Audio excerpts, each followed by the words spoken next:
नमस्कार। राज्यसभा में श्री कपिल सिब्बल निर्दलीय सांसद उत्तर प्रदेश द्वारा शिक्षा व्यवस्था छात्रों की नीट पेपर लीक की पीड़ा को लेकर अपने विचार रखे। सदन में जो भी यहाँ बैठा है उनके मन में ये बात तो जरूर होगी कि बच्चों के भविष्य के बारे में कि उनका भविष्य अच्छा होना चाहिए, उज्जवल होना चाहिए सभी को। मैं नहीं सोचता कि कोई भी ऐसा सदन में जो बैठा हो ऐसा नहीं सोचता होगा, लेकिन जो चर्चा हो रही है वो उस दृष्टिकोण से नहीं हो रही है कि किसी तरीके से शिक्षा में सुधार लाया जाए। और हो क्या रहा है कि अगर आप बच्चों की बात नहीं सुनोगे और तवज्जो नहीं दोगे तो निश्चित रूप से आप गलत रास्ते पे चल पड़ोगे। जो बच्चे यहाँ जंतर मंतर में थे, वो जो नीट पेपर लीक है वो तो एक इग्नाइटिंग फैक्टर था, वो कारण नहीं था। और मैं क्यों इस बात को कह रहा हूं, क्योंकि मैंने बच्चों से बात की। मैं उनका नाम नहीं लेना चाहता तो वो टारगेट हो जाएंगे। एक ने कहा we have been left behind, मुझे पीछे छोड़ दिया। Modi ji take action to secure the next generation future, वो पेपर लीक की बात नहीं कर रहे थे। एक ने कहा मैं नौकरी ढूंढता हूं तो 10,000 से मैं ग्रेजुएट हूं, मुझे 10,000 से ज्यादा मिलता नहीं, मैं करूं क्या। एक और ने कहा this is the first step, it's not just about education, it is about the job market. मैं बच्चों की बात कर रहा हूं जो संतर मंतर में थे। पेपर लीक तो एक इग्नाइटिंग फैक्टर था ना।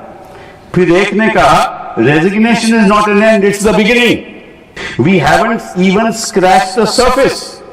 The resignation we haven't even scratched the surface.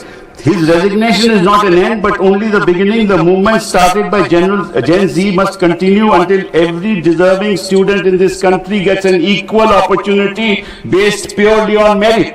ये ख्याल रखते बच्चों के।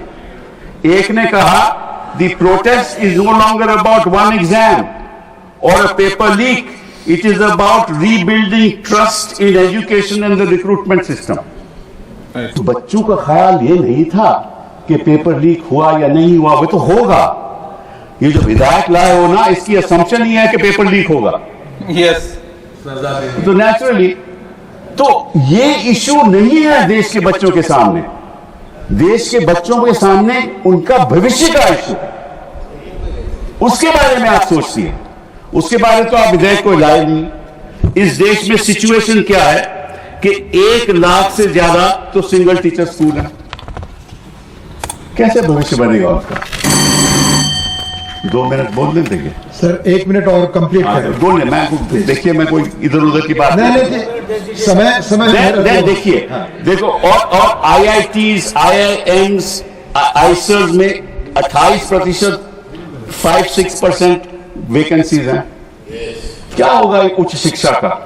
26% वैकेंसीज एसोसिएट प्रोफेसर में है, 56%, 18% असिस्टेंट प्रोफेसर में है। ये कैसे आप उच्च शिक्षा को सुधार कैसे लाओगे? इसका प्रभाव तो बच्चों पे पड़ता है ना। फिर 5,400 वैकेंसीज हैं यूनिवर्सिटीज में, which is more than 15%।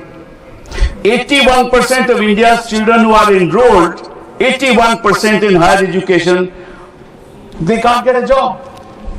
40% of faculty positions in these universities. मतलब कि आपके अध्यापक है नहीं, भविष्य बच्चों का है नहीं, और आप विधायक कह रहे हो पेपर लीक की, और बच्चे कह रहे हैं पेपर लीक से कुछ नहीं होने वाला, सारे ढांचे को सुधारो।